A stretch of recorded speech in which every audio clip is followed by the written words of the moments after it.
Hello and welcome to the third episode of Season 3 of Conservation Conversations with BirdLife South Africa. I'm your host, Melissa Whitecross, coming to you live from Johannesburg, South Africa. Welcome back to all of our regular viewers and a big hello to any new viewers tuning in. You've picked a good show for your first Conservation Conversations experience. Now tonight's show will level up on last week's talk by Lance Robinson, who introduced the basics of birding to all of us. Joining us this evening are two masters in untangling the intricacies of the big brown jobs, Johann Knobel and Niel Cillié. But before we get to that, please remember that you can communicate with me using the Zoom chat room, and questions can be posted into the Q&A box throughout the webinar. If you're watching us on Facebook Live, you can use the comment feed for your comments and questions. We love hearing from you, so please use the hashtag Conservation Conversations on all major social media channels to let us know what you think of the show and to catch up on all of our previous episodes via BirdLife South Africa's YouTube channel. Now this month, Toyota South Africa Motors have generously sponsored Conservation Conversations. BirdLife and Toyota have a proud partnership together that focuses on protecting our wetlands and threatened birds who live in them. This includes the critically endangered white-winged flufftail. Now, through a collaboration with several of our partners, we have been able to create the Flufftail Festival Wetland Warrior Activity Book. This great resource is available for download on the BirdLife South Africa website and is a great way to teach primary school children about water, wetlands, and waterbird conservation. A big thank you to Toyota South Africa Motors. We really do appreciate the support. Speaking of support, so many of you have generously contributed to keep these webinars free for all to learn and enjoy. Every little bit helps, and we really do appreciate your support. Visit the Cricket page or EFT BirdLife South Africa directly, and please use the reference webinars with your name so that we can follow up and send you a big Conservation Conversations thank you. The South Africa Listers Club is a proudly South African listing club. Join BirdLife South Africa in celebrating birds and birding by joining the Listers Club through our website and collect your special milestone badges as you go.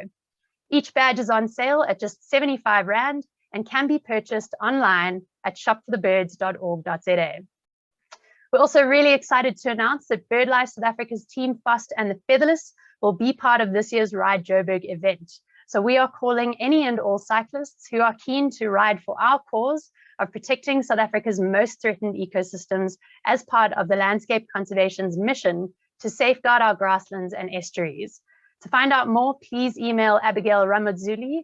Her email is on the top right of your screens. And keep an eye on our social media feeds to find out more. Now we have a special announcement from last year's Birding Big Day, so I'd like to welcome Andrew de Block and Ernst Retief onto your screens to make a quick announcement. Welcome everybody. Last year we had the biggest Birding Big Day ever in the history of Birding Big Day in South Africa, with over 400 teams participating. And as part of Birding Big Day 2022, we invited or asked teams to donate more than 300 Rand, and in so doing enter a lucky draw for Swarovski binoculars. We've raised more than 70,000 Rand during Birding Big Day 22, so thank you to everybody that donated, the 300 Rand donation, or for those people that donated up to 5,000 Rand. We're thankful for that, and we will use this funding for our important conservation work. So I've got Andrew here with me, who's got the binoculars with us, and he'll tell you a little bit more about these beautiful Swarovski binoculars. So as Adam's mentioned, this year there was a special prize, a lucky draw prize, for these wonderful binoculars donated by Swarovski Optic. Swarovski Optic have been long-time supporters of BirdLife South Africa, especially the Empowering People program and my project, which is the AV Tourism project.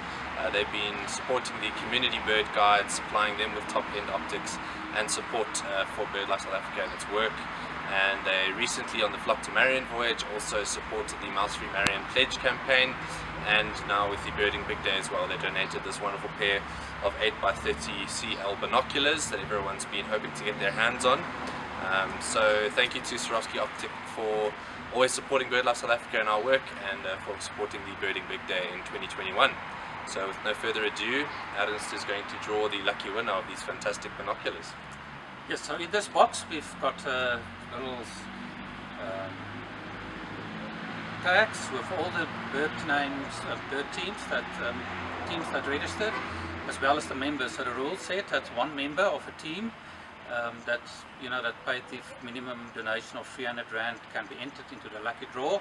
I've cut them all out, they're all in this box, and we're going to do one draw. Andrew, maybe you want to do it. Okay, I'll take one. I'll shuffle them around a bit, make sure that it's fair, and that Adams hasn't put his wife's name at the top, for instance.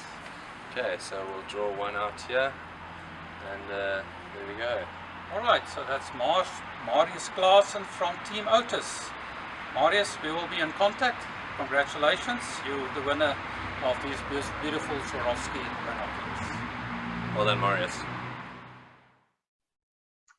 A big congratulations to Marius. Now, tonight, Johann Knobel and Niel Cillié join us to assist with unpacking the identification of Africa's eagles, also known as the big brown jobs. Johann is a keen eagle watcher and photographer, and the author of Eagles of Africa, which is Game Parks Publishing and Sunbird in 2012. In addition to pursuing eagles in the field, Johann has conducted research into the use of environmental law to conserve birds of prey in South Africa and abroad. And he is joined by Niel Cillié, who is a passionate raptor watcher and all-round wildlife photographer. His raptor identification skills are in constant demand on the internet forums and social media. Niel is also the author and designer of several wildlife books and field guides. As a fellow raptophile, I feel privileged to have you both on the show tonight. Thank you so much for sharing your skills with us, and I hope that everybody enjoys tonight's show. Now, we're going to do something a little bit different this evening because Niel and Johann are quite keen for a bit of interaction. So while they're talking, if any of you do have any questions, please use the Q&A box to quickly pop those through, and I'll jump in and facilitate those questions as we go. So Niel and Johann, without further ado, over to the two of you. Thank you so much. Thank you so much, Melissa, and welcome to everybody. Johann will be doing most of the talking as he's written the book Eagles of Africa, and I will try chip in where I can. Let me just get this up.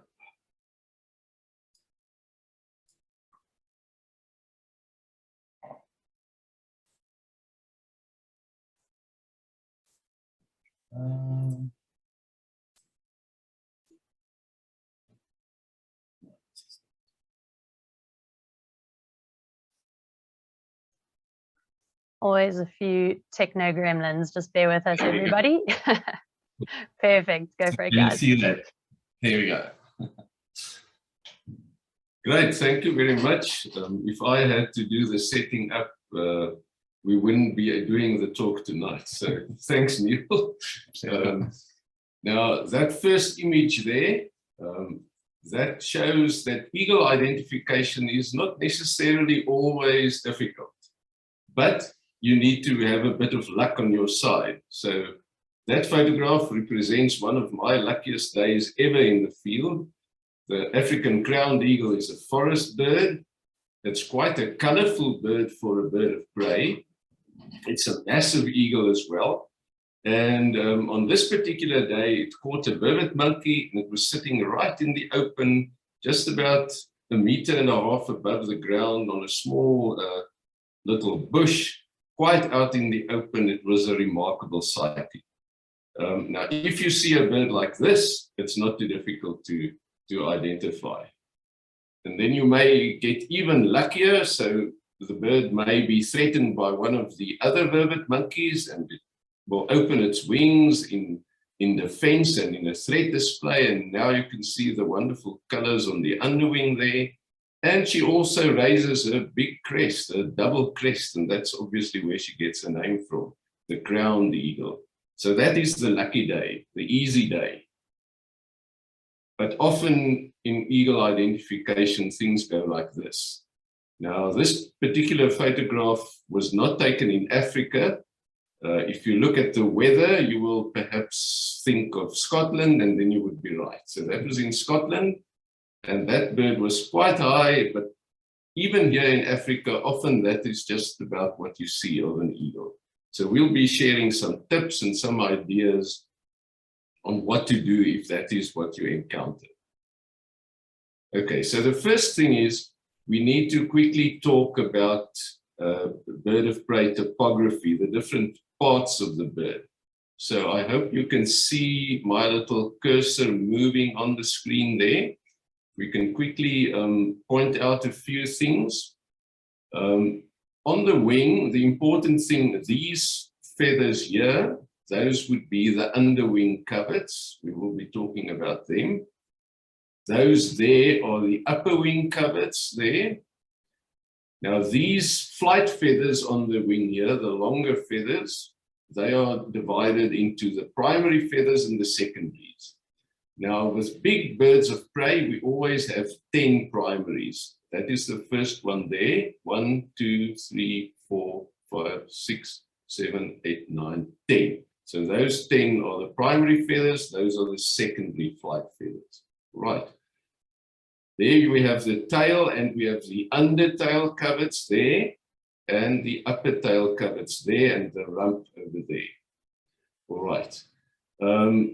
Another thing that we might refer to, that we will definitely refer to, is the seer. And the seer is that bright area there, the unfeathered area around the nostril there. And there's the gape. We may refer to that as well. When we look at the legs of the eagle, the lower part of the leg running down towards the feet like that, that is called the tarsus, and that's the important part of the leg for identification in many respects.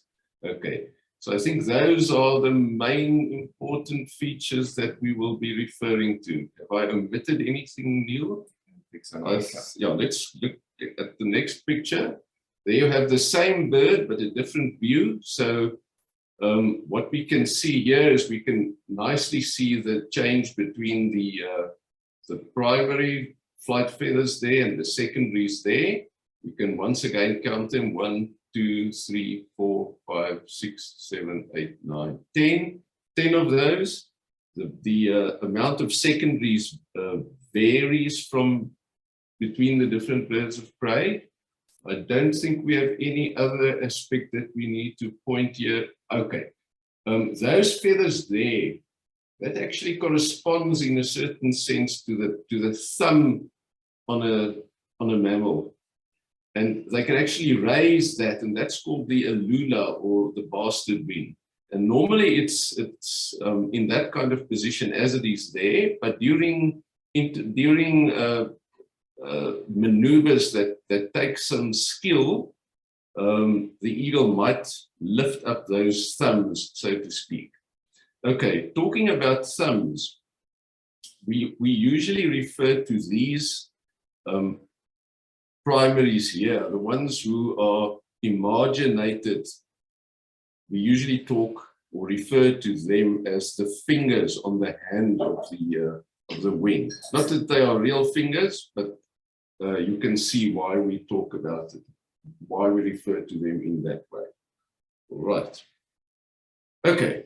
Now the next thing is, if we talk about identification of eagles, it may be important to distinguish between different age classes, because the various age classes often have different plumages. So the first important thing is, we all know what an adult bird is. I think let's just quickly define our terms. So we all know what an adult bird is. This is an example of a juvenile bird, in this instance a steppe eagle. Now a juvenile eagle is an eagle in its first plumage. In other words, the plumage in which it left the nest. And it has not molted its feathers yet. So it has not replaced its feathers by a process of molt. Now, the important thing here is that all these feathers grew out more or less in the same bout of growth. So all of these feathers are nicely matched in terms of condition, in terms of length, in terms of color, etc. So if you have a look at the trailing edge of the wing here, you will see that these feathers are nicely matched in terms of length. You don't see one that's lagging behind the others or that's projecting past the others. And you see the same thing with the tail. They're all more or less nicely matched in length. And that is a good indication that you are looking at a juvenile bird. And we'll get to the reason just now. The other thing is, you will see there's a pale trim, a pale edge to most of those feathers there. And that is quite typical of many juvenile birds of prey. You see the same thing here with the tail. The interesting thing is that those parts of the feathers don't have the pigment called melanin, which provides a dark pigment, or which is a dark pigment. And those parts of the feathers are actually structurally weaker than the rest of the feathers, so they get worn. So as the bird flies around and the feathers experience a bit of wear and tear, you might find that those pale edges wear off. So after the bird's been off the nest for about a year or so, there's not much of that left. Okay, so there we have an older bird. And again, to get to terminology, we said we know what an adult is, we now know what a juvenile is. Everything in between we can call an older immature, or there are also terms like subadult, which is quite popular among some authors. And where the people know their birds really well, they would say this is a first-year bird, a second-year bird, third-year bird, etc. Now, okay, the important thing is the bird has now started to replace some of its older feathers by the process called molt. And in a big bird like an eagle, all the flight feathers are not replaced in the same growing season or in the same year. So what we get is we have fresh feathers and old feathers in combination on the same wing and on the same tail. So if we look there, you can see there are some fresh feathers. They are nice and rounded, they're nice and dark. There are some worn feathers, old feathers, they are ragged. There are some fresh feathers, there are some older feathers. So we refer to this kind of molt as a wave molt because it proceeds in waves along the length of the wing like that, and you get the same thing in the tail. So there you will see that feather is nice and rounded. That one is nice and rounded, but it's not its full length yet. So that's a new feather. Those other ones there where you have those little gaps there, those are older feathers and they are worn. So this is typical of a bird that's not a juvenile any longer. And these birds can often look very scruffy when they're in this molting process and replacing their feathers. Okay. Johann, before you move on, sorry, a couple of people are struggling to see the cursor. I'm not sure if we're able to make it any bigger or if there's a different way we can point things out. Let's get Niel on the technical side there. Apologies, everyone. I know it can be very frustrating looking for that tiny cross. Oh man, yeah, that's going to be... Okay. Well, if anyone can help out how to enlarge a mouse in Mac. To get your cursor, that's not going to help. All right. Okay, well, we'll carry on. We'll try and move it a little bit more so people can maybe pick up the movement. Sorry about that, everyone. Otherwise, use descriptive words, as Charles says. Yeah. We'll try to do that. We'll try to do that. Melissa, thanks. Okay, so to get back to that picture, as I said, that was in Scotland. And I just want to say a few brief words about the value of photography these days in eagle identification and raptor identification and bird identification in general. So many of us these days carry photographic equipment in the field. And there in Scotland, I was not thinking of doing really serious bird photography. So I've had a piece of very non-specialized equipment with me. It was a 70 to 300 millimeter zoom lens. Nothing fancy, not one of these big lenses that you see the photographers usually carrying in the field. And when I looked at that eagle through 8-power binoculars and fairly good binoculars, I couldn't make out much detail. I basically saw the silhouette and that was it. But I took these few pictures and then I zoomed in on the back of the camera. Okay, sorry, we have another, there you go. So there you can see the picture is really poor quality, but it nevertheless assists one to come to a clear identification. Because all of a sudden you can see that the tail is more or less diamond shaped, and you can see that the tail is light, it's probably white. And if you have a look at the bill or the beak of the bird, you can see that it's a light colored beak, it's actually yellow. So once you see that, it's very easy to realize that this must be a white-tailed sea eagle. It won't be a golden eagle, which is the other eagle that you can encounter in Scotland. So I think the message here is, if you are in the field and you are unsure what you are looking at, please take pictures. Doesn't matter if they are not very good quality, and keep all of them, because often the worst picture is the one that just shows that one feature that somebody else is going to need to identify this bird for you. Now, Niel is an expert on this, and perhaps, Niel, you can tell us about some sites or pages that one can visit and where one can get assistance like this. Yeah, on Facebook, well, the BirdLife page is usually the best, but there are a lot of bird pages and groups that you can post any photographs on, and then you can just tag me in the comments or in your post, and I'll do my best to assist you. And if Niel can't help you, you're going to battle to find someone that will be able to help you. All right. Okay. Thanks for that. Now, this series is called the Conservation Conversation. Now, perhaps just a thought, does the identification of birds of prey have anything to do with conservation?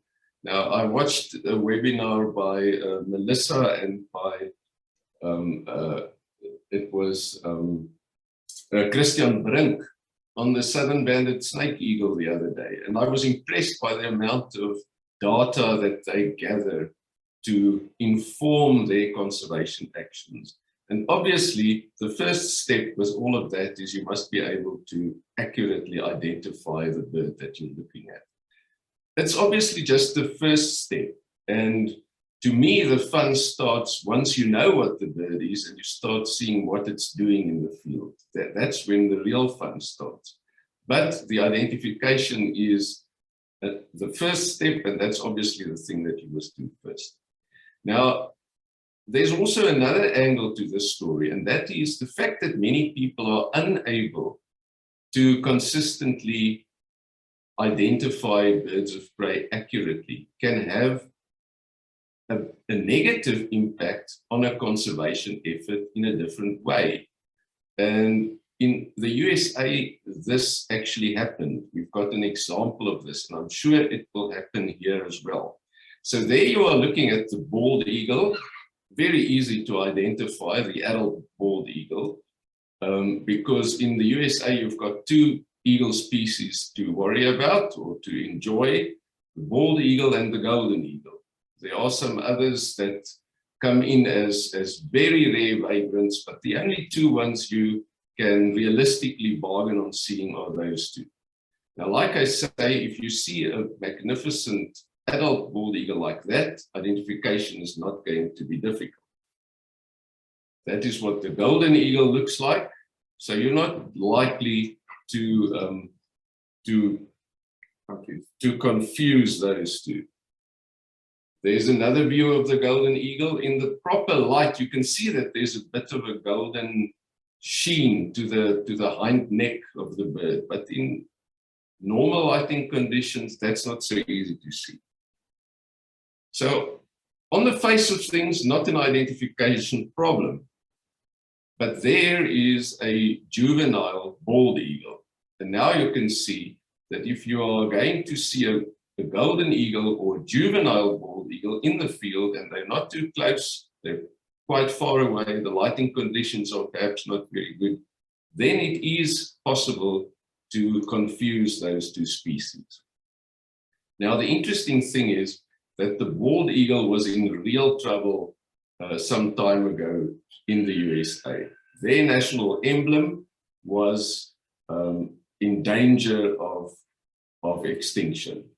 And they actually passed a bill and then an act. They actually made a law that protects only the bald eagle, no other species. It was the Bald Eagle Protection Act.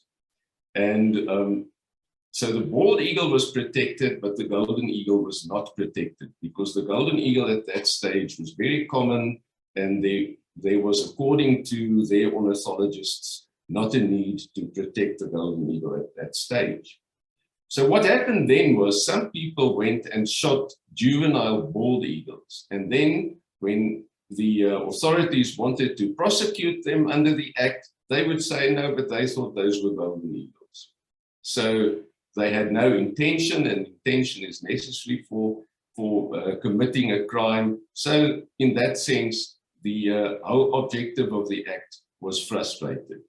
And to get around this, they actually then amended the act and made it the Bald Eagle and Golden Eagle Protection Act, and they protected the golden eagle as well. So from then on, you could never shoot the big brown eagle and plead ignorance that it was a bald eagle. That would not work any longer. Now, the interesting thing is today, the bald eagle has completely recovered. It's completely delisted under the Endangered Species Act, because it's not endangered at all.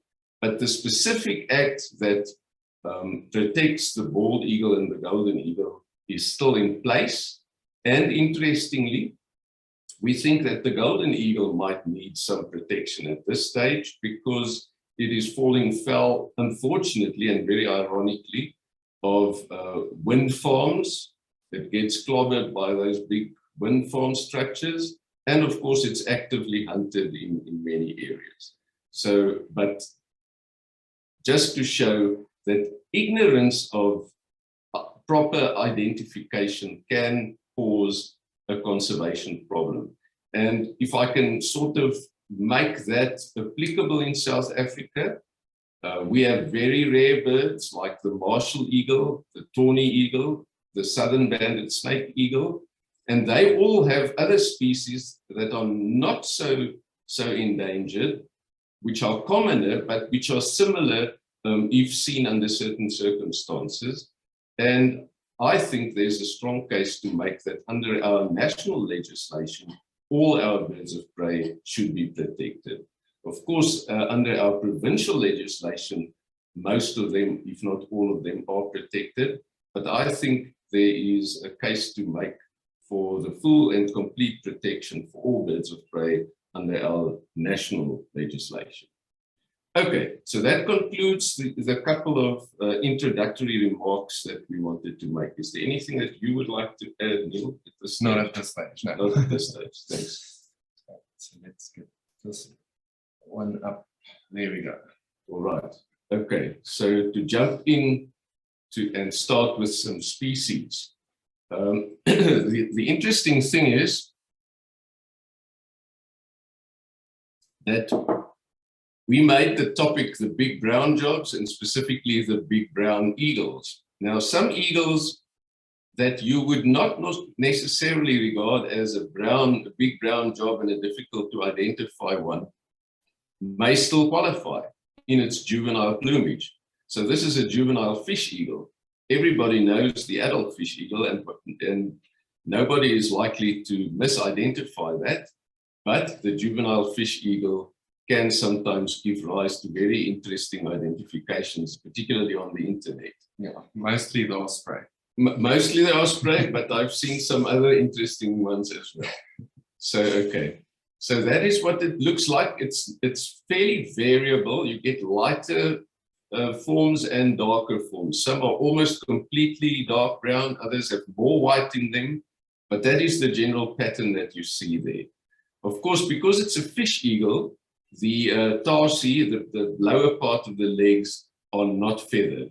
They are covered in scales, whereas all the true eagles obviously wear long trousers. They have legs that are feathered right down to the feet. But the fish eagle, you can see that the lower part of the eagle is of the leg is unfeathered. That's what it looks like in flight. In flight, it's fairly easy to identify that specific flight pattern of lighter and darker colors. You don't really find that on another eagle. Interesting enough is also that dark subterminal band. In other words, the band almost at the tip of the tail. You see the tail is whitish, but with that dark tip.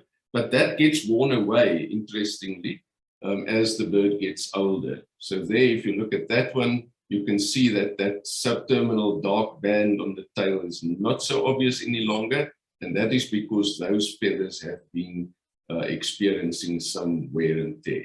And luckily, you still have the white windows on the primary feathers. That is usually present in the juvenile fish eagles. Yes.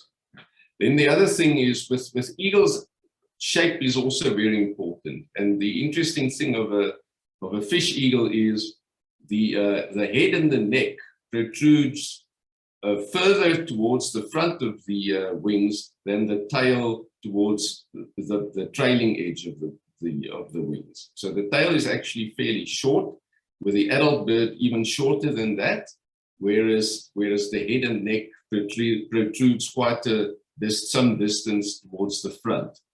Then the other thing is that the wings are long and broad. So those are other things to look out for.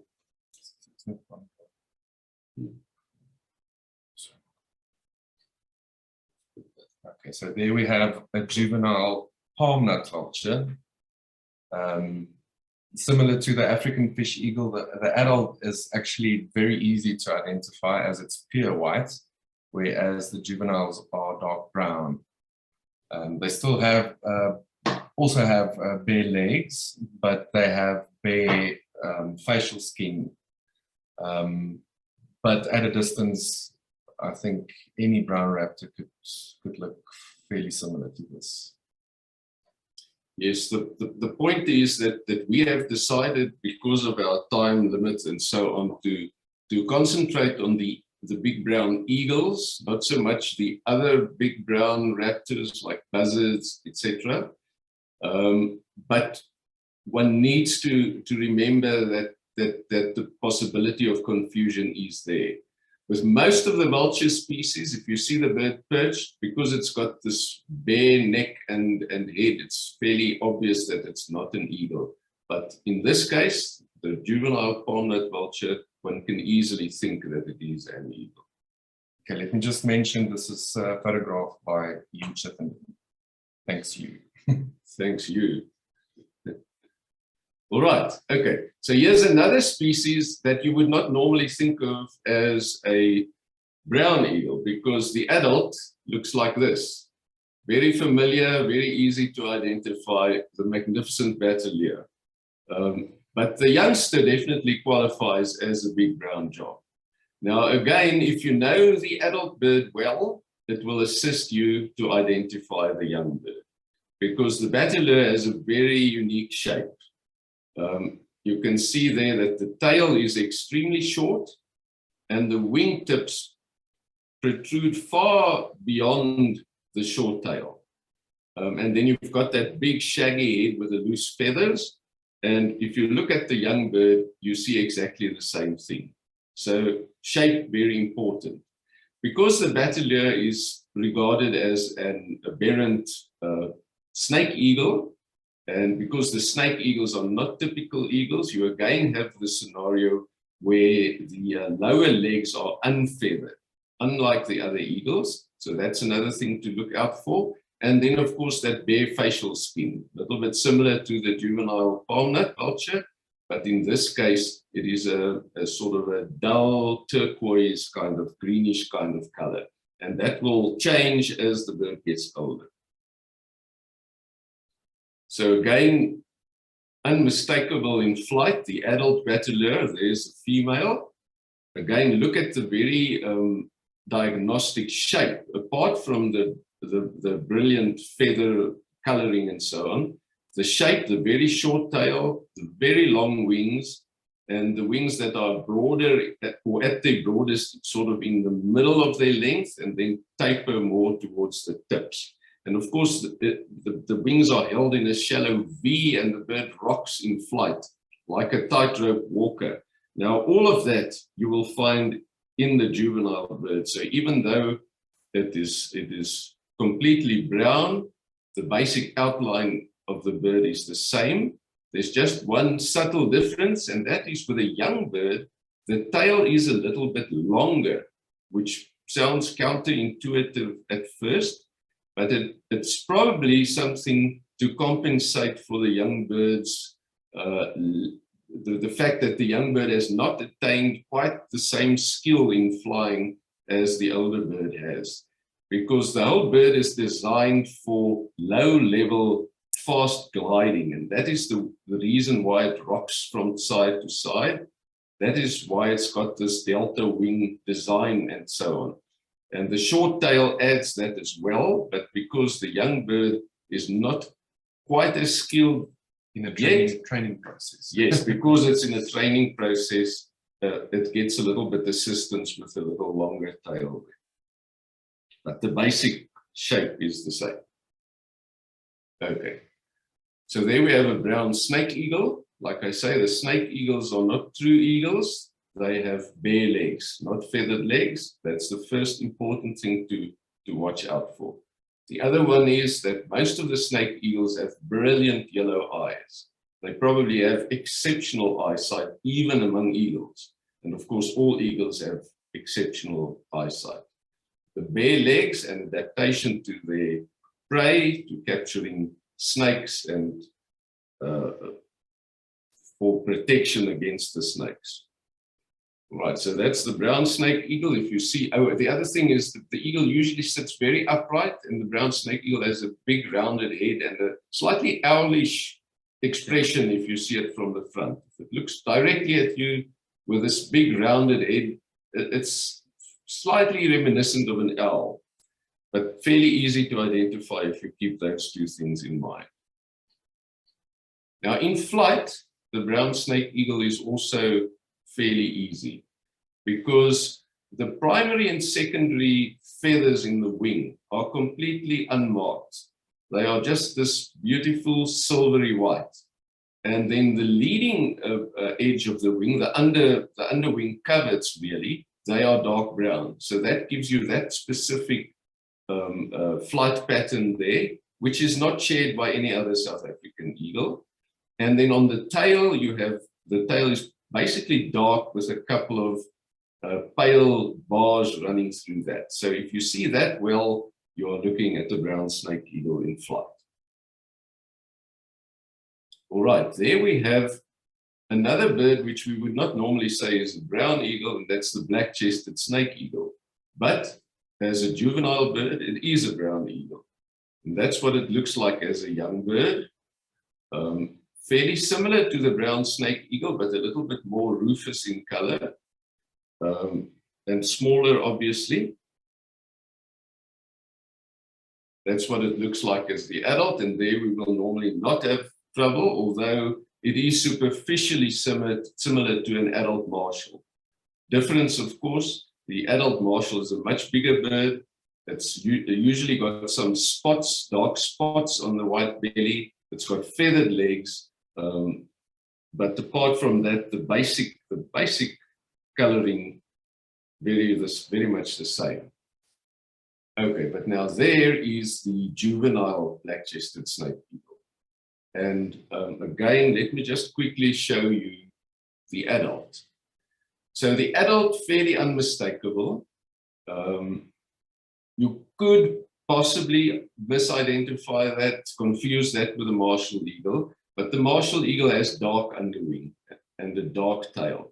So if you remember that the black-chested snake eagle has basically a white underwing with those few black accent bars in there, then you are okay. Now, if you keep in mind those bars there on the flight feathers there, and we go back to the juvenile bird, you can see the origins of it there. You can see that the pale part of the wing with a barring in this instance a little bit more and a little bit less distinct, but you can see the same kind of thing there. So again, it helps if you know the adult bird, and of course the shape and the outline of the bird will be the same.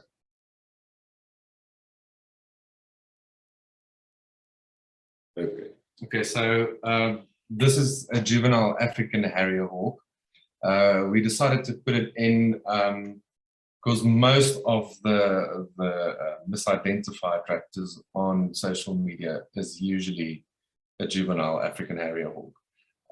They have long bare legs and the bare facial skin with a large seer.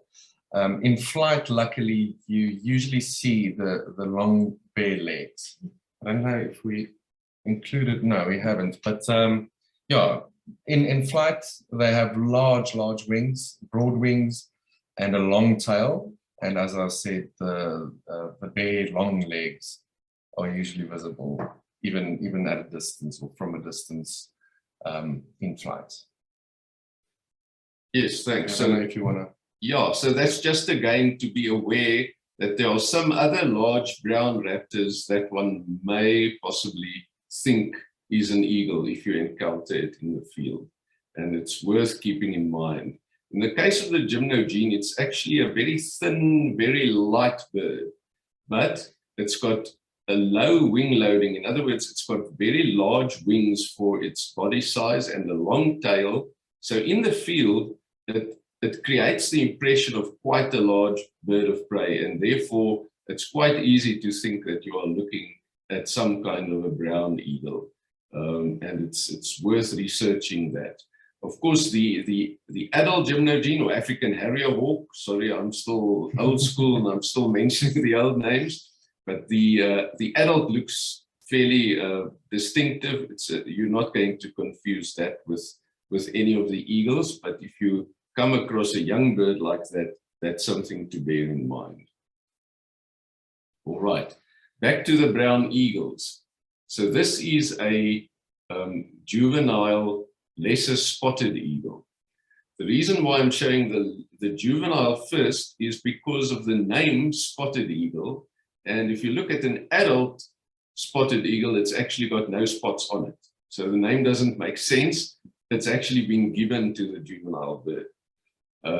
You don't see the spots here. You just see some streaking on the chest here. But the important thing to watch out for here is look at those lower legs. The bird has skinny jeans on. It's got stovepipe pants on. It doesn't have big baggy trousers like many of the other eagles. And that is something that is highly characteristic of the lesser spotted eagle if you see it well. There is a similar species, the greater spotted eagle, which can theoretically reach our boundaries. We may encounter them if we are very lucky.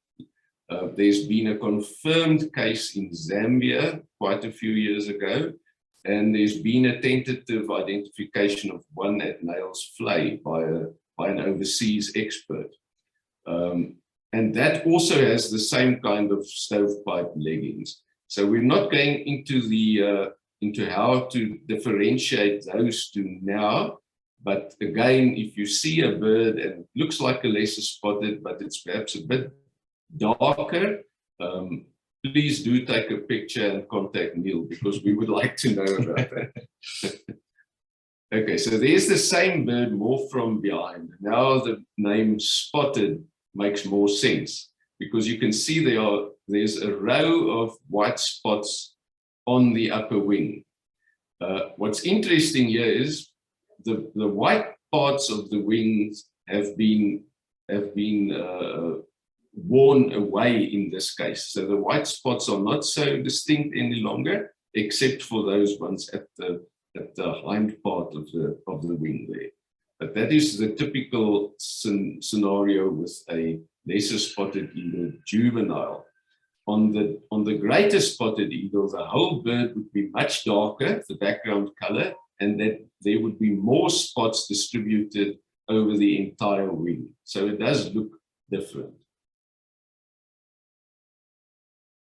There's the lesser spotted eagle juvenile in flight, and now that row of white spots on the upper wing is revealed as a thin stripe running towards a white flaring area on the hand part of the wing. And there's a thin white sort of a crescent, a half crescent on the upper tail coverts.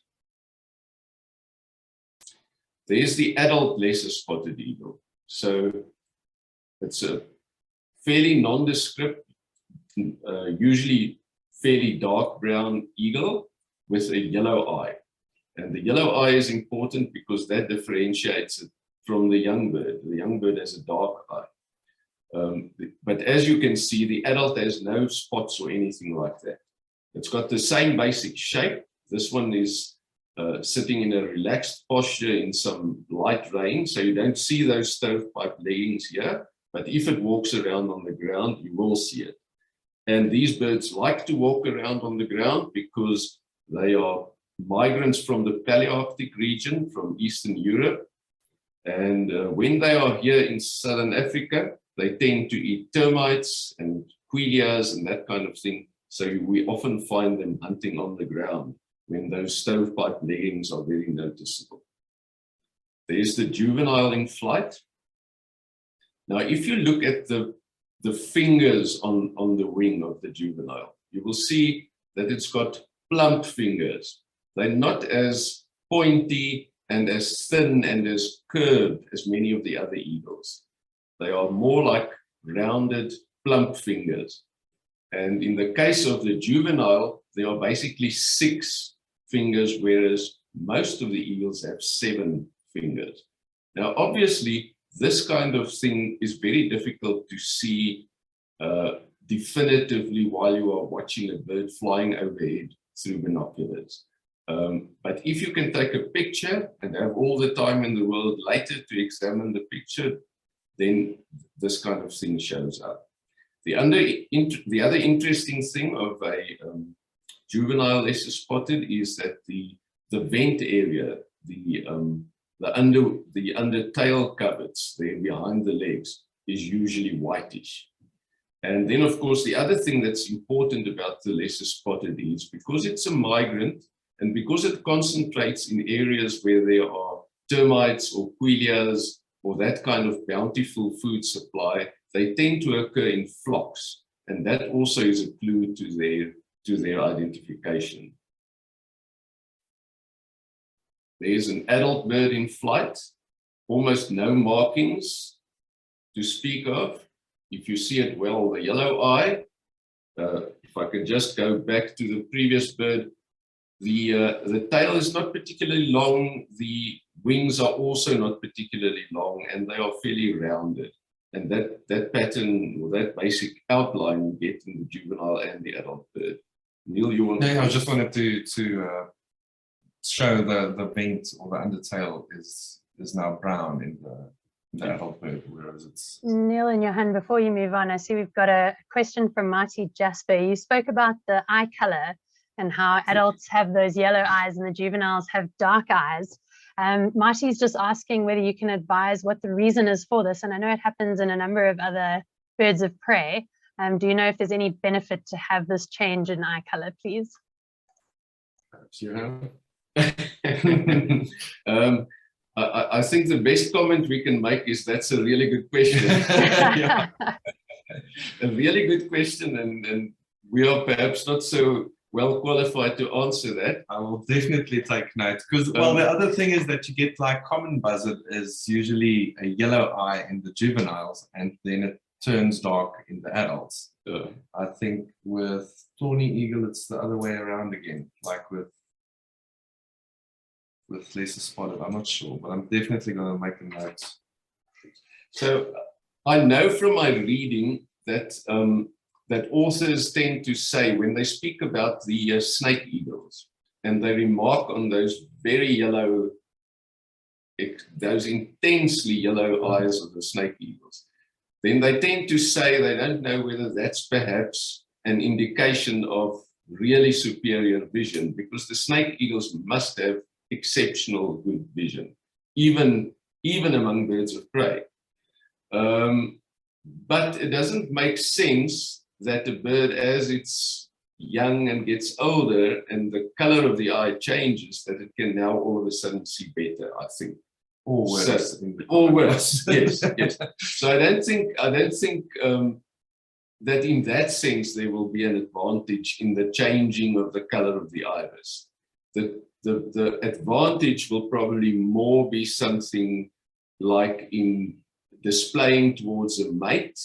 So in other words, finding a mate of your own kind to form a pair bond and to start breeding.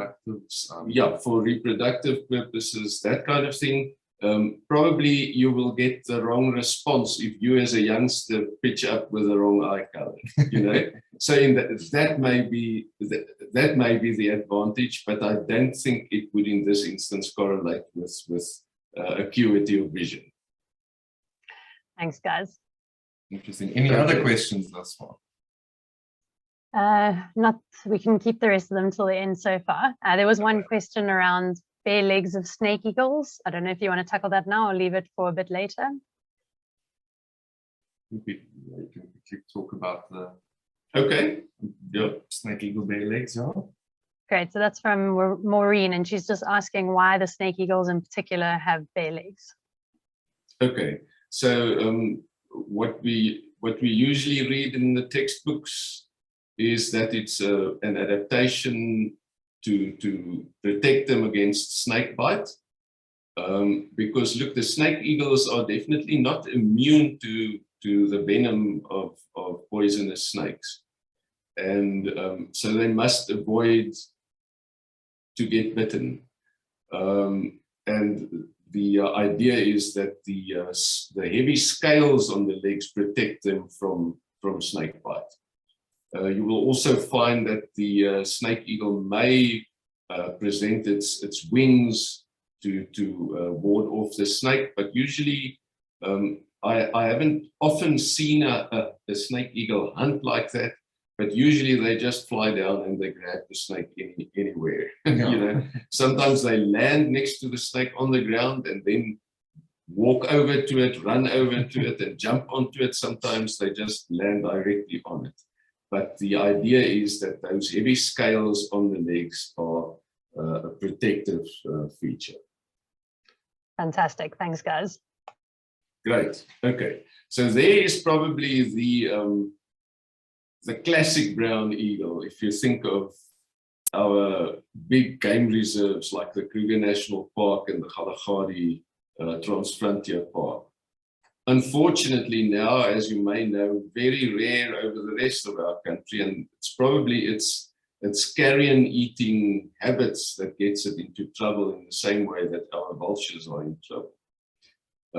But okay, the Torny Eagle is one of the true eagles, the Aquila eagles. So as you can see, the legs are feathered all right down to the toes.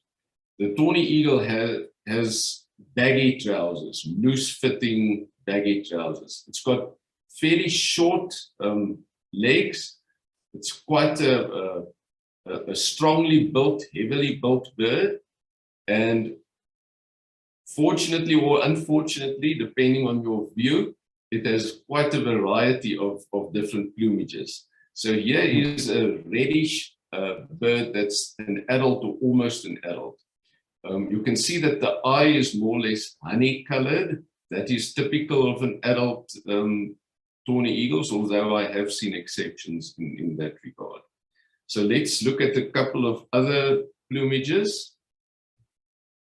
Here in Southern Africa, if you find a really dark Torny eagle, it's usually very heavily streaked, like the wings of that bird there. That streaking is not necessarily confined to the wings in all birds. Often it goes right up on the neck and onto the head as well. In this case, the bird has an unmarked head, and the streaking is more or less confined to the to the chest, the upper abdomen, and then the wings. But as I say, it can cover the entire bird. And in between those almost unmarked birds and these very heavily marked birds, you can just get about any possible variation that you can think of. And also just another, well, it's fine because it's also Helmut's photograph. Just want to say thanks to Helmut Niebler. Yes, thanks to all our contributing photographers. And there's a Torny Eagle in flight, an adult bird, a fairly unmarked, fairly reddish bird. Many of our Torny Eagles are fairly reddish.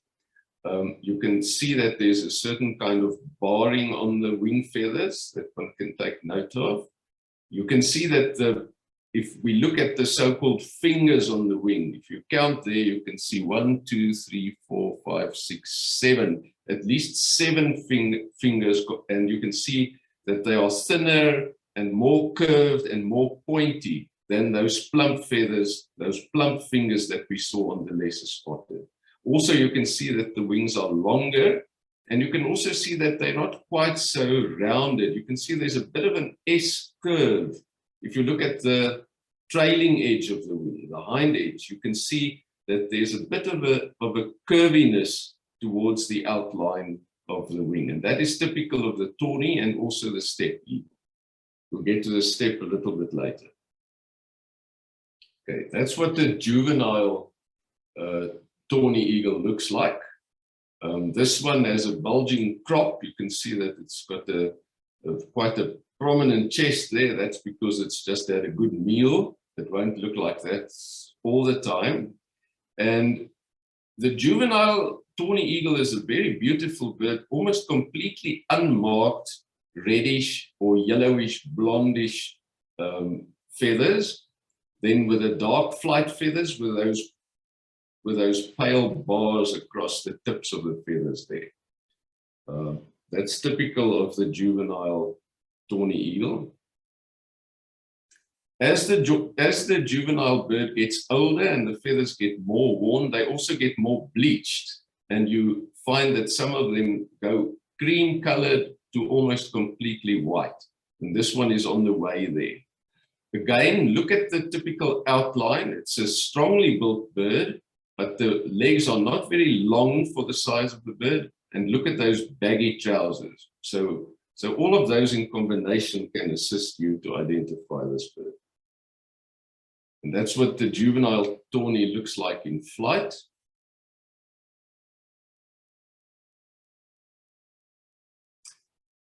And then there's a funny looking bird. And at one stage in the bird identification guides, you would find no illustrations of this bird whatsoever. And it gave many people lots of headaches if they're driving around in the Kruger or the Kalahari or somewhere, and they come across something like this.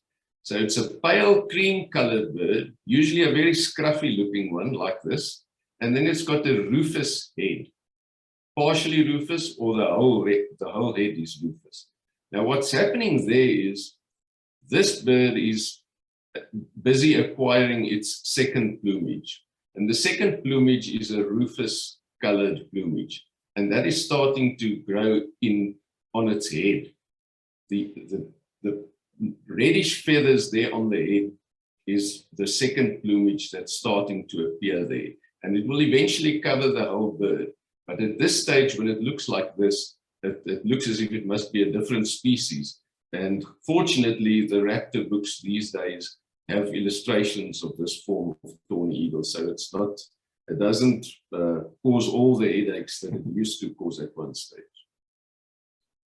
Okay, so this is a steppe eagle. The steppe eagle, when I was a young birder, and when we were in a wet summer cycle, they used to come into the Kruger Park every summer with some regularity, and in certain areas, in the central parts especially, you could see nice big flocks of them. Again, it's a species that breeds in the Palearctic region, in Asia basically, and it comes to overwinter in Africa and the Middle East in our southern summer. These days, the steppe eagle is quite rare in our country. We don't see them all that much, but the interesting or the good thing is to be prepared so that if you encounter it, you know what to look out for. So the adult bird is mainly a dark colored bird, fairly uniform dark bird, although you can see there's some barring on the flight feathers, the secondaries especially, and also on the primaries, and also a bit on the tail. I think the other characteristics I'm going to point out in another picture. Okay, so there's a juvenile steppe eagle, and this bird is very distinctive. It is normally clay colored like that, sort of a dull grayish brown color. And then the flight feathers are dark brown, but they've got those very broad pale bands across them. And that is actually very diagnostic. It's a similar thing that we've seen on the juvenile tawny, but in the steppe, it is just far more prominent. You really can't miss it. It's very diagnostic. The other important thing that you can see in steppe eagles of all age classes is if you look at the gape, you will see that the gape is very prominent, very fleshy, very yellow, and it protrudes to a position behind the center of the eye. So that differentiates the steppe eagle from many of the other eagles. It's particularly prominent in the steppe eagle, and the gape tends to be much longer in the steppe eagle than in other similar species. The basic build of the steppe eagle, very similar to the tawny eagle, also a bulky, strongly built bird. Also, it's got baggy trousers, leggings, also shortish legs. It's low on the ground for a bird of its size, but the steppe eagle is definitely quite a bit bigger than the tawny eagle if you see them together. It's only the white vent or undertail. It's a feature that the juvenile shares with the lesser spotted eagle. Yes. Whereas I think tawnies won't show that. Yes. All right, so that's what the juvenile steppe eagle looks like in flight. Very diagnostic, those very, very conspicuous white bands, one in the center of the wing and one on the trailing edge of the wing, and then one on the trailing edge of the tail. If you see that, you know that you are lucky you are looking at the steppe eagle, the juvenile one specifically. That's what it looks like from above. You can see those same pale bands are very conspicuous from above, as well as a white crescent on the upper tail coverts, similar to what we have seen on the juvenile lesser spotted, but broader and far more conspicuous in this bird. And again, you can see, look how conspicuous that gape is. Even in this flight photograph, the gape is very conspicuous, very fleshy, very yellow, and very, very long. So things get more complicated as the birds get older. What we have here is an older immature bird. It's not gained the completely dark plumage of the adult bird yet. It also doesn't have those pale bands across the flight feathers any longer, but you have some remnants of that, and that can produce some rather funny looking plumages like this. Again, look at the strong beak, the strong bill, the slightly angular head compared to the tawny eagle. The tawny eagle has a very rounded head, and then that very long and prominent gape again, as in all the other age classes. All right, so here we have another eagle that you would not normally think of as a brown eagle, the African hawk eagle. But in the young bird, especially if it's been off the nest for some time and it's bleached a little bit, it can also be a fairly brown-looking bird like this one. If it's fresh, the underparts are actually rufous or almost orangey, but that gets bleached, and then you get this sort of a color that you can see in this picture. And then especially if you see this bird from behind, it just looks again like some other brown eagle. Now, the African hawk eagle has very long and usually slender legs. That is something to look out for. It's got a very long tail as well for the size of the bird. And I've seen that the legs are usually white. Even when the bird is still fairly rufous on the belly, that's a good point. So that's what a fairly fresh juvenile would look like in flight.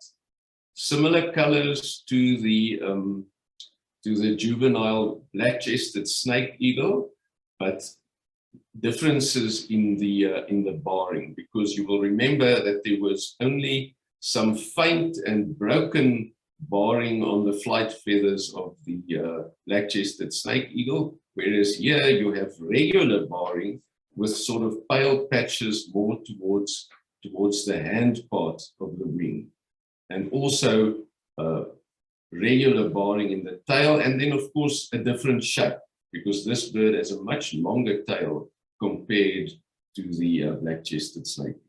Did you mention the dark edge? Oh no, on the underwing covered side. That's usually visible in juvenile African hawk eagles.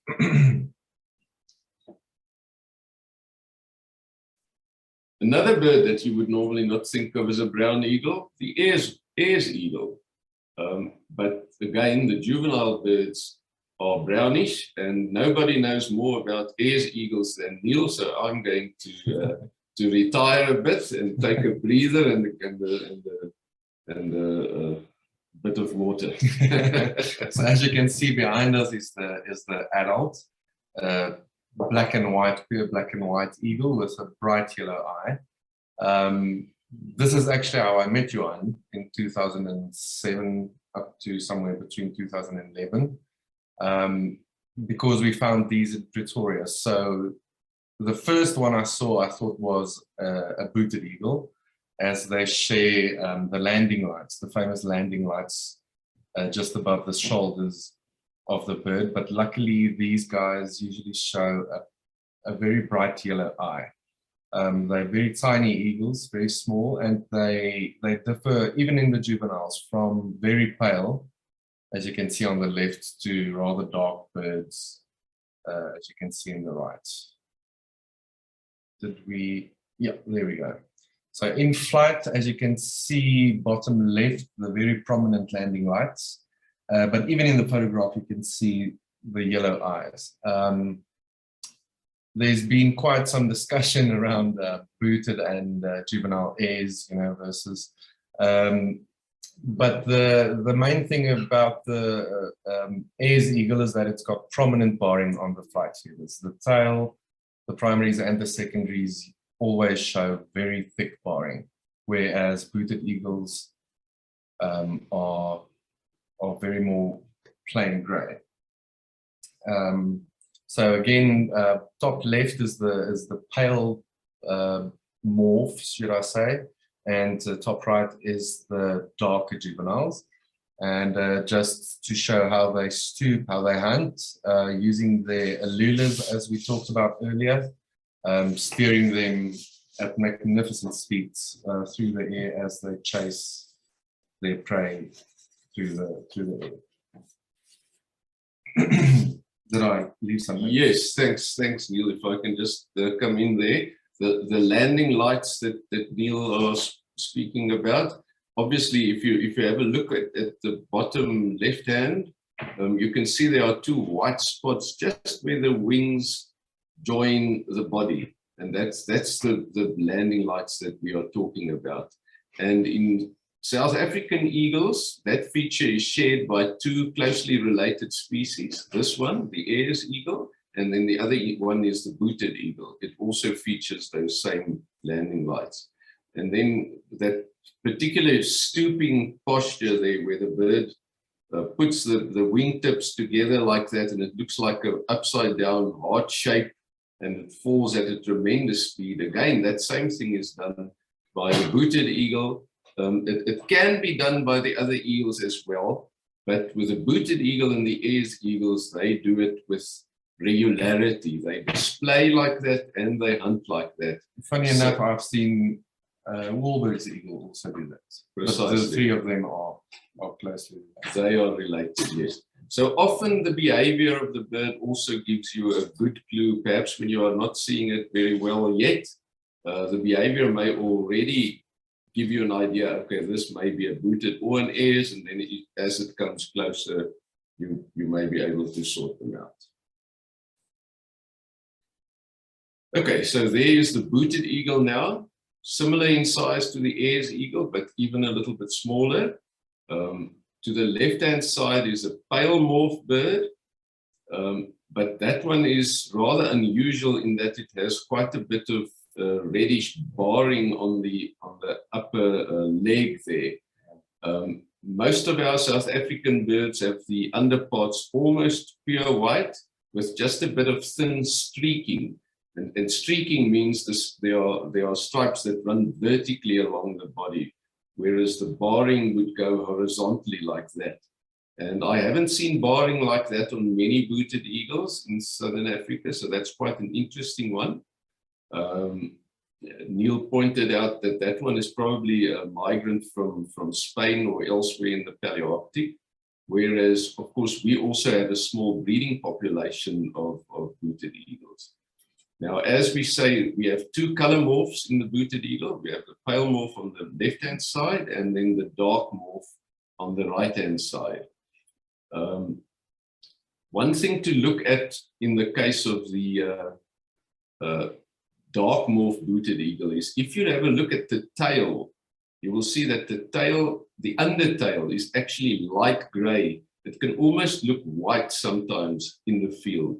And that is quite interesting because most of the brown eagles that you see will have brown undertail feathers, whereas the brown morph booted eagle, if the tail is closed, I must add, has a more or less unmarked pale grayish tail. If the tail is fanned, you will see that there is some indistinct barring on the central feathers. But if it's kept closed like that, it looks like an unmarked light gray tail that contrasts with the brown bird. All right, so that's what a typical pale morph booted would look like in flight. This is actually a juvenile bird, but there isn't a big difference between the adults and the juveniles in booted eagles. So this can illustrate can serve as an illustration for the adult pale morph booted as well.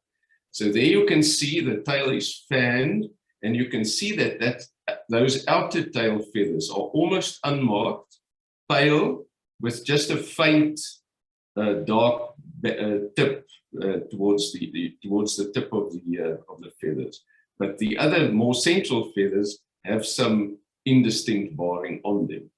If you see the bird really well, you can see there is some barring on the dark flight feathers, but in the field, the impression that you will normally get in the field is of a bird where the leading half of the wing is more or less pale and the trailing half of the wing is more or less dark.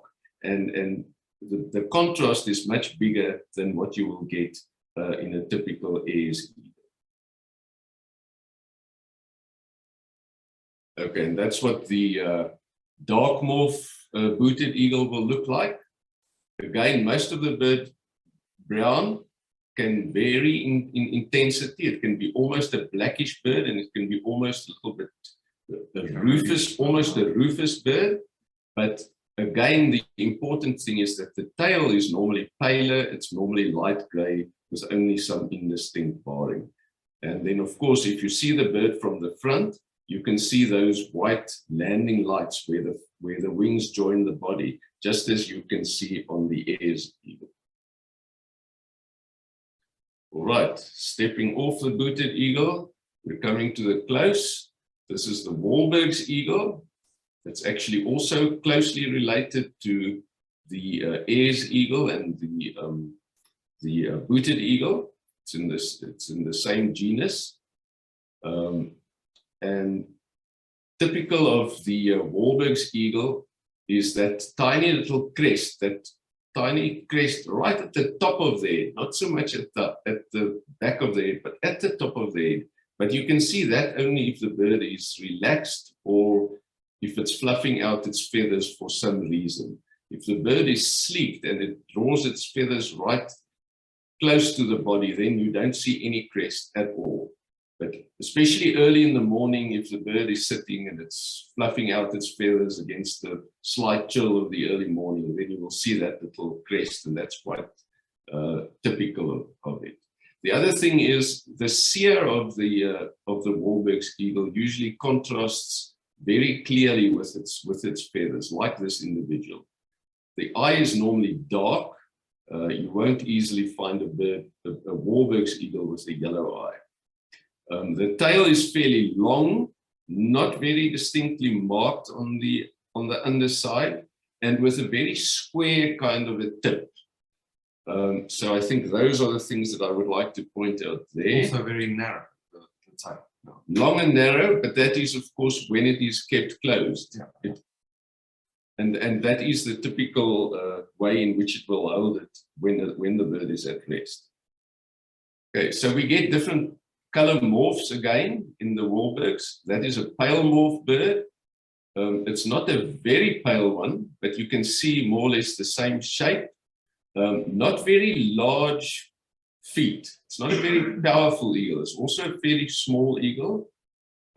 The legs are the toes are comparatively short. The bill usually comparatively small, although I have seen exceptions. But again, even on this pale bird, look how prominent the seer is on that's the fleshy part around the nostril there. And that is a really light morph. Often these birds have white scaly marks, almost like the scales of a fish, on the wing feathers like that bird has. Yeah. Again, that will be on fresh feathers, and on the older feathers, those white small crescents will have been worn away. And then you get all sorts of variations. So most of the dark morph birds are very uniform brown birds, not with a lot of markings, but then we get some variations on that. And this one is interesting in having a pale, sort of a creamy colored crown. And that kind of thing one does see as well. And then sometimes you come across a bird that's really out of the books, like this one. Again, I think what's happening here is that it's not actually a pale morph bird. I think it's a dark morph bird, but in very old and very bleached plumage. And now it's molting, and there on the chest and on the head, some new dark feathers are emerging. And now all of a sudden, you have a bird that looks completely different. But if you look at all the other characteristics that are not feather-based, you see all those other characteristics. For instance, the seer that is so very prominent, the dark eye, and the shape, the long tail with a square tip. Those you can still see, so don't be misled by the unusual coloring of the feathers there. In flight, the books usually say that the Wahlberg's eagle in flight looks like two planks nailed together in the shape of a cross. And you can see that there. Just a warning there, this is only the case if the tail is kept closed. The bird can fan the tail, and then that cross shape is lost. But if, there we go. But if the bird is at full stretch soaring like that, then you definitely see that cross shape.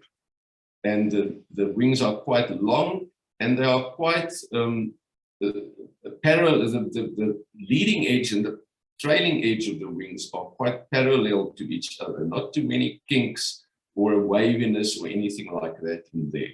So it all contributes to that effect of two planks nailed together. Then as the bird is turning and fanning its tail, obviously that outline is broken up a bit. And there you can see that there is some barring on the flight feathers, but it's usually not too distinct in the field. And you can see, even in this picture, you can see the pale Seer is showing up nicely.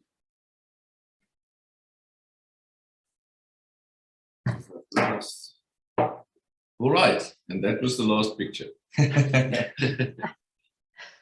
Fantastic, Niel, Johann, that was absolutely phenomenal. What an incredible masterclass in those phenomenal birds of prey. I certainly learned a hell of a lot this evening, and I'm so grateful to the two of you for coming on the show and sharing your incredible knowledge and depth and insight into these big brown jobs. Before we dive into a couple of questions, I see we've got about 10 minutes left before we need to close the webinar this evening. Just a reminder to everybody, when you exit, there is a very short survey. Let us know what you thought of tonight's show. It'll pop up in your internet browser and should take you about a minute to fill in. So please do that for us. And next week, we will have our first in the AV tourism series for 2022. And that is going to be all about birding Cape Town. So be sure to join Andrew and his guests, Mike Buckham and Dave Winter, who will be taking you on a deep dive into Cape Town's phenomenal birding, where you can enjoy many of the incredible birds that Johann and Niel have shared with us tonight. Now, Johann and Niel, one of the first questions I have for you tonight was very much a visual affair.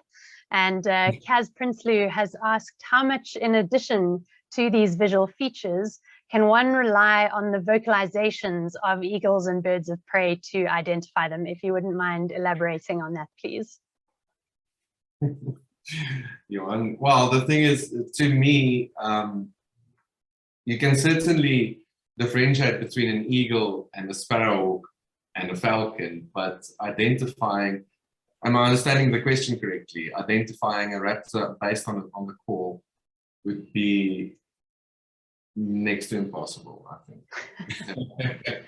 you know, it's an interesting question, Melissa. Alan Kemp says that, and like I always say, if he says something about raptors, one had better listen. He knows them really well. Yes, he does. So he says these birds of prey are not as quiet as we think they are. And he says we can learn a lot of them by learning to recognize their calls.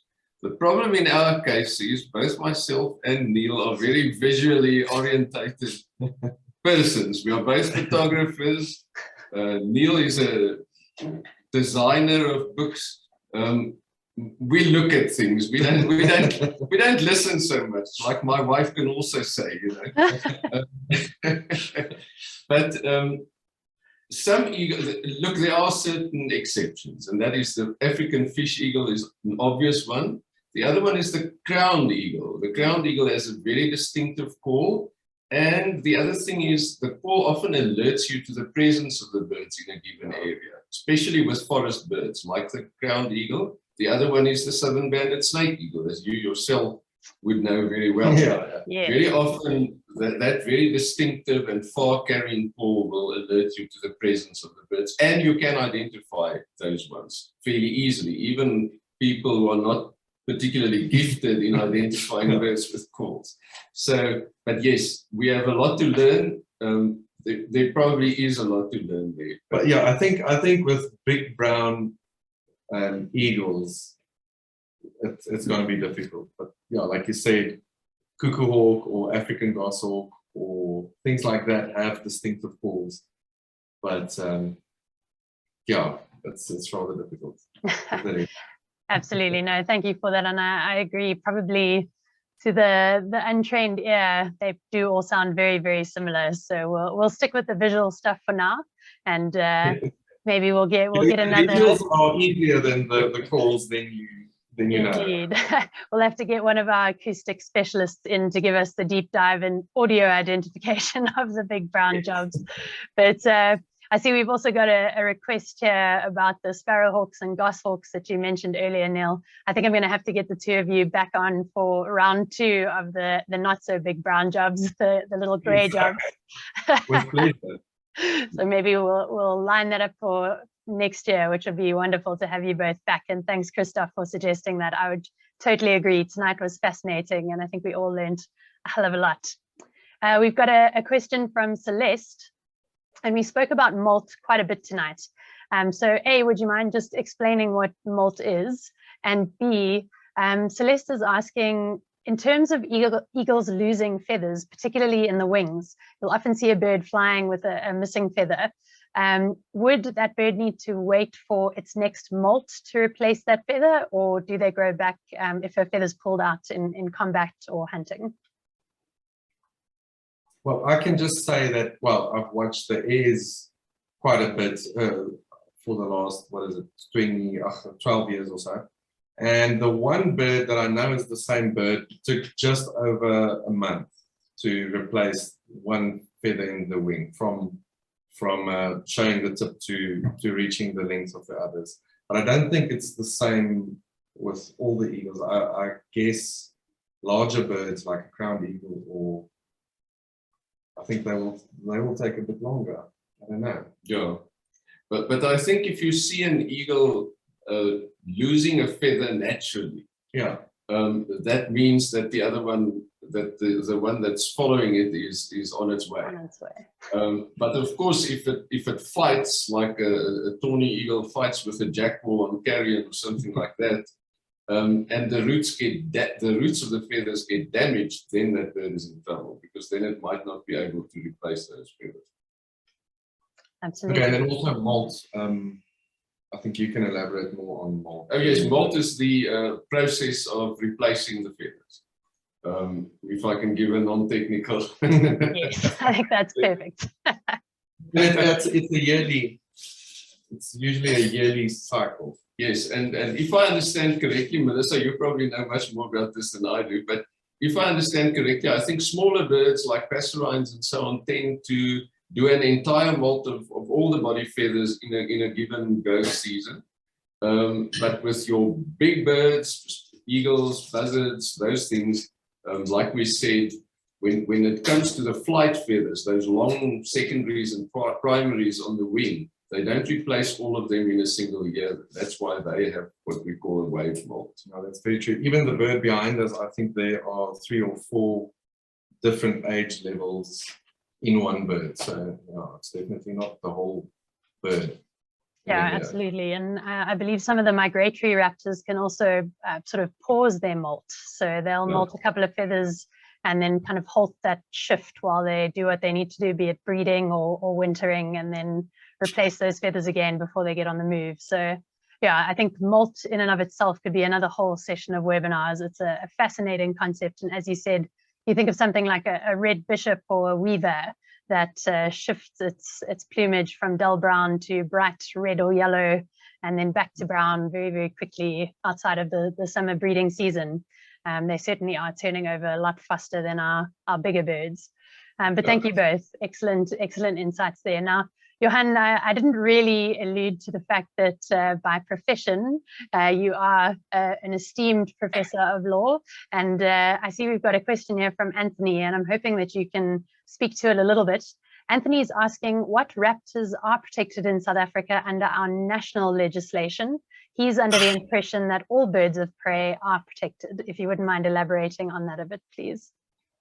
Okay, so all birds of prey are protected under our provincial legislation. The problem with that is that the provincial authorities are understaffed, and that it's not always and underfunded and so on. So it's often very difficult for them to do everything that's necessary.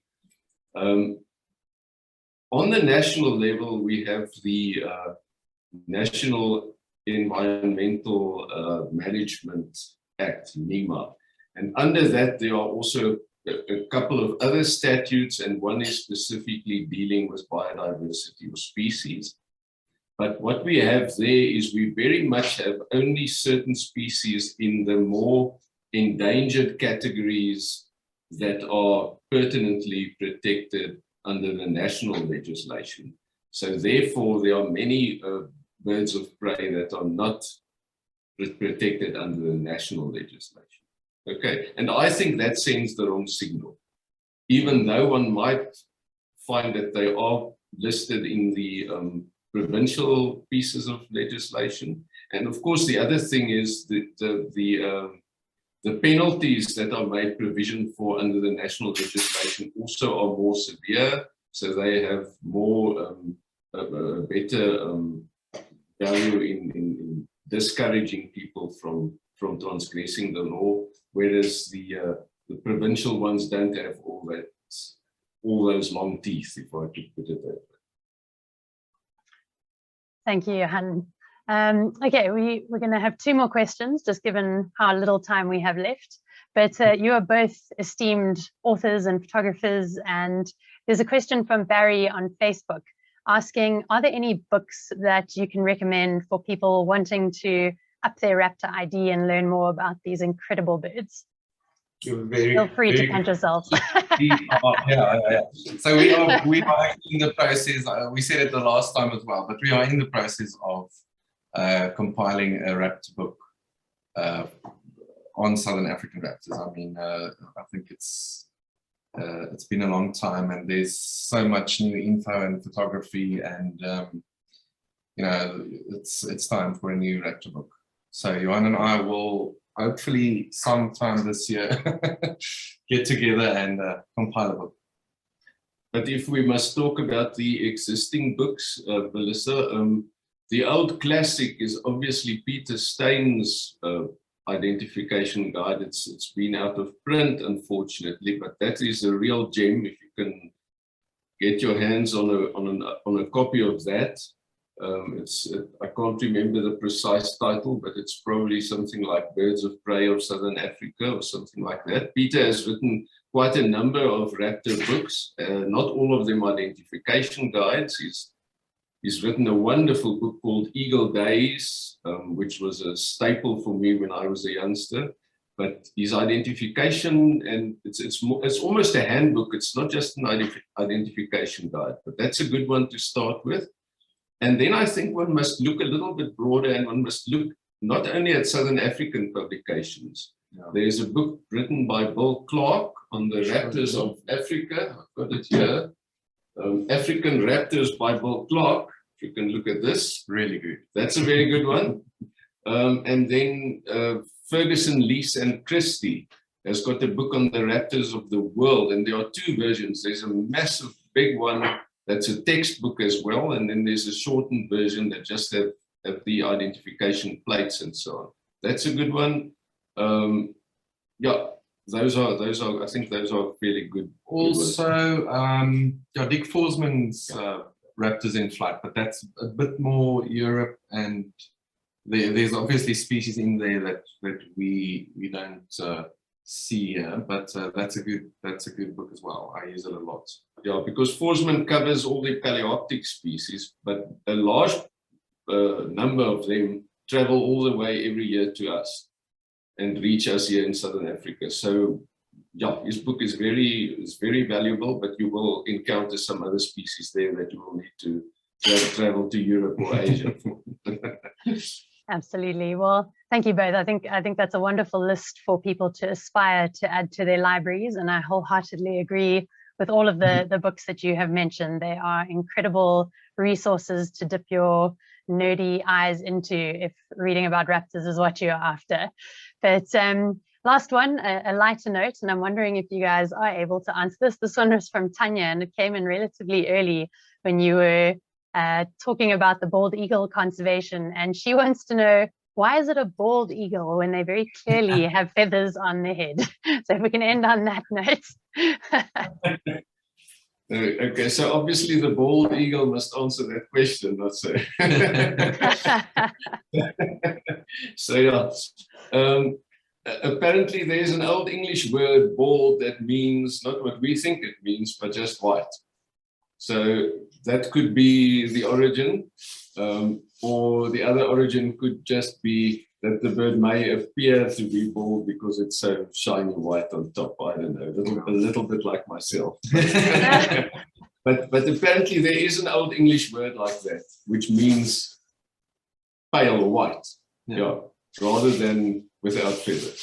Yeah. Fantastic. No, well, thank you for that, guys. You are spot on with that one. And I think with that, we're going to have to wrap it up tonight. I cannot thank you enough. What a wonderful show. As I said, I learned a hell of a lot. And I'm sure everyone in the audience, based on the comments I'm seeing in the chat room, did too. I'll leave the Zoom room open for a little bit if anyone does want to just pop their comments and thanks into the chat box. But Niel, Johann, thank you very, very much for spending your Tuesday night with us. I know how busy you both are.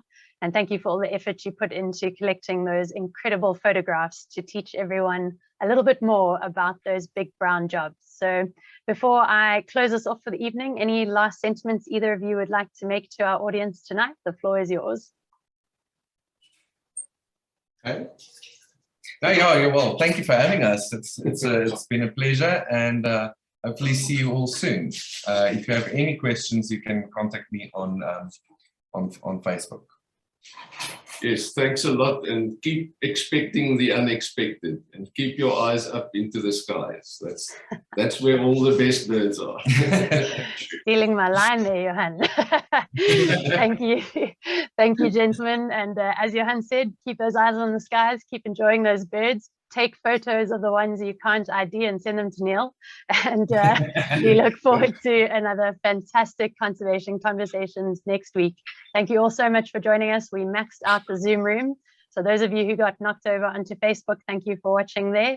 And we will see you 7 o'clock next week, Tuesday, for another fantastic conservation conversations episode. Good night, everybody, and enjoy. Thanks, guys.